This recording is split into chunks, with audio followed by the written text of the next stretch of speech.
est référent défense pour la campagne de Marine Le Pen. En face de vous, le général Dominique Trinquant. Bonsoir. Bonsoir. Bienvenue également. Vous êtes ancien chef de la mission militaire française à l'ONU, proche d'Emmanuel Macron. Vous faites partie de ceux qui chuchotent à son oreille en ce qui concerne la défense notamment. Est-ce vous, précisément, qui lui avez suggéré cette idée de service national obligatoire d'une durée d'1 mois pour tous les jeunes? Non, alors tout d'abord, c'est un travail d'équipe. C'est une équipe qui travaille là-dessus et c'est une décision d'Emmanuel Macron lui-même. Et que vous approuvez?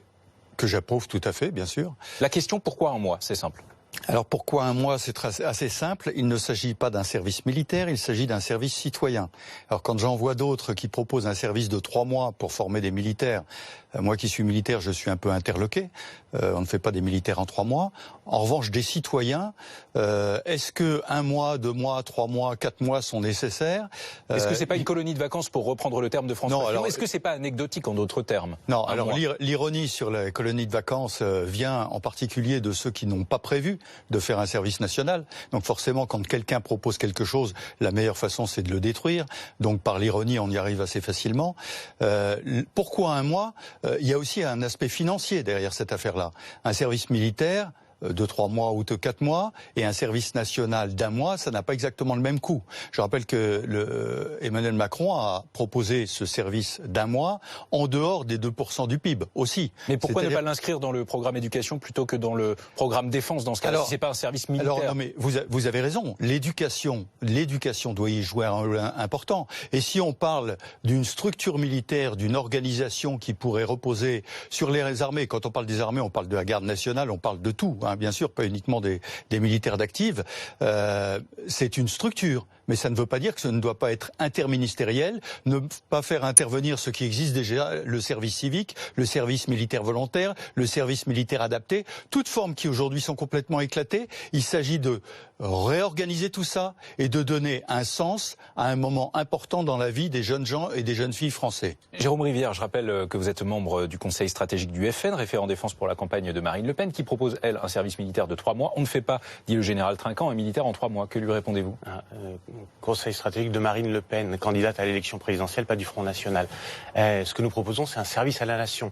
Là aussi, c'est pas un service militaire. Un service à la nation, c'est justement des activités, notamment en matière de sécurité civile, pour l'ensemble des jeunes gens, garçons et filles, au cours d'une montée en puissance qui aura lieu au cours du quinquennat. Mais par exemple, des gens qui agiraient en renfort de militaires... Non, aujourd'hui, le service que nous proposons, c'est de faire venir l'ensemble d'une classe d'âge, 720 000 personnes, qui vont travailler pendant des périodes de 3 mois, 1 mois de formation, pour être ensuite pendant 2 mois utilisés essentiellement sur des tâches civiques. À l'intérieur de ces 180 000, aider les pompiers à lutter contre les feux de forêt, participer à la sécurité civile.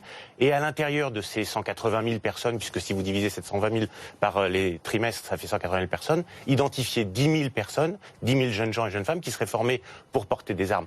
Mais tout ceci encadré bien sûr par des réservistes. Mais l'essentiel du budget de la défense, c'est bien plus important aujourd'hui. Ce sont nos hommes et nos femmes engagés sur les fronts et les opérations. Et le ministère de la Défense, l'armée, se trouve aujourd'hui dans une situation d'immense précarité. C'est une armée de précarité et d'échantillons. On va y revenir, mais d'abord, puisque vous parlez de budget, pardonnez-moi, l'objectif des 2% du PIB pour le budget de la défense, ça c'est l'objectif de Marine Le Pen. Est-ce que c'est aussi l'objectif? C'est pas un objectif, nous c'est 2% dès 2018. Elle souhaite même constitutionnaliser, me semble-t-il. Exactement. Quel est l'avis sur cette question? L'objectif des 2%, c'est l'objectif partagé quasiment par tout le monde. Le problème est la chronologie. Je rappelle que les 2% ont été rappelés encore par l'OTAN. C'est un objectif de l'OTAN. Le problème est la chronologie. Dans cette chronologie... Fillon, lui, il s'engage d'ici 2023, par exemple. Voilà, 2023 qui, pour lui, est la fin de la loi de programmation militaire. Pour Emmanuel Macron, lui, pense que raisonner en ces termes-là, alors qu'on ne connaît pas aujourd'hui ce que sera le PIB, quel sera le PIB en 2025? Quel sera le PIB en 2023? Ceci est lié à l'économie globale. C'est-à-dire qu'une relance de l'économie mettra forcément des moyens financiers supplémentaires pour un même chiffre qui est de 2%. Non, le chef d'état-major des armées, Pierre de Villiers, lorsqu'il est venu s'exprimer à la commission de la défense à l'Assemblée nationale, a expliqué qu'il ne pouvait pas faire, il ne pouvait plus longtemps faire si dès 2022, les armées ne disposaient pas de 2% du PIB. Donc la proposition d'Emmanuel Macron, qui se situe dans la continuité de ce qu'a fait M. Le Drian, c'est-à-dire de nous proposer quelque chose aux alentours de 2025, c'est mettre les femmes et les hommes qui sont engagés aujourd'hui sur des théâtres extérieurs dans une situation d'immense précarité. Nous étions la semaine dernière avec Marine Le Pen sur l'opération Barkhane. Et nous avons pu voir des jeunes femmes et des jeunes gens qui sont engagés pendant 6 mois sur ces théâtres extérieurs, qui lorsqu'ensuite ils reviennent en France, sont engagés pendant 4 mois dans les opérations Sentinelle. 10 mois sans aller voir sa famille, c'est terriblement pesant pour eux. Nous avons besoin de recruter des militaires supplémentaires, 50 000 à minimum. Et pour recruter ces militaires supplémentaires, il faut du budget. Et un budget, 2%, c'est le minimum dès 2018. Et le budget, ce n'est pas tout. Encore faut-il exécuter le budget, parce que on voit bien avec les gouvernements qui se sont succédés, que ce soit celui de M. Fillon ou celui de M. Macron, c'est leur incapacité à exécuter le budget. C'est pour ça que nous constitutionnalisons ces 2% pour être bien certains que les militaires disposent de l'argent dont ils ont besoin. Dominique Trinquant, rapidement. Oui, le premier point, les 2%, je répète, tout le monde est d'accord, le problème est la chronologie. En revanche, annoncer 2% pour l'année prochaine est totalement irréaliste. C'est un mensonge.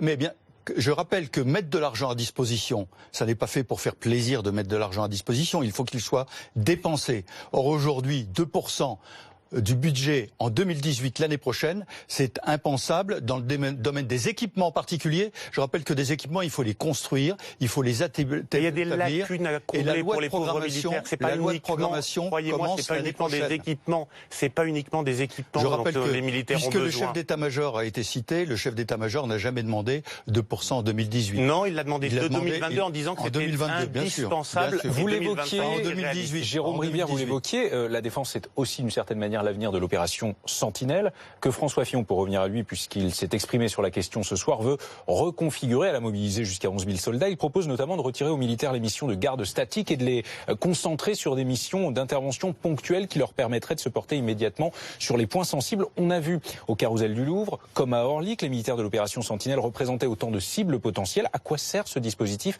à part rassurer la population? Non, vous avez raison. Le dispositif Sentinelle a été une réaction immédiate à un attentat. Tout le monde l'a applaudi à ce moment-là. Et très très vite, tout le monde a commencé à commenter en disant que le rôle des militaires n'était pas de faire des gardes statiques. Et aujourd'hui, ils ne font plus de gardes statiques. Ils font des patrouilles. Ça, c'est le premier point. Le deuxième point, c'est que 10 000 hommes mobilisés dans la durée, c'est quelque chose d'intenable pour les armées. Et il faut revenir à une situation dans laquelle les militaires pourront s'entraîner normalement pour partir en opération, ce qu'ils ne sont pas capables de faire aujourd'hui. Et pour ceci, Emmanuel Macron a proposé de recruter 10 000 policiers et gendarmes en plus. Notez la coïncidence des chiffres, de façon à ce que la sécurité intérieure soit reprise en main réellement par les forces de sécurité intérieure, les militaires étant capables de réagir, ultima ratio rex, qui sont capables de réagir lorsqu'il y a un problème. Et pour ça, il faut alléger considérablement le dispositif Sentinelle, bien sûr. Jérôme Rivière, quel est le positionnement de Marine Le Pen sur l'opération Sentinelle? Ils sont bien évidemment dans l'incapacité aujourd'hui, les militaires, d'avoir l'entraînement nécessaire, et donc ils courent un risque. Pourquoi? Parce que les gouvernements qui se sont succédés, celui de M. Macron, quand il était d'ailleurs ministre de l'économie et des finances, ont réduit le nombre de militaires.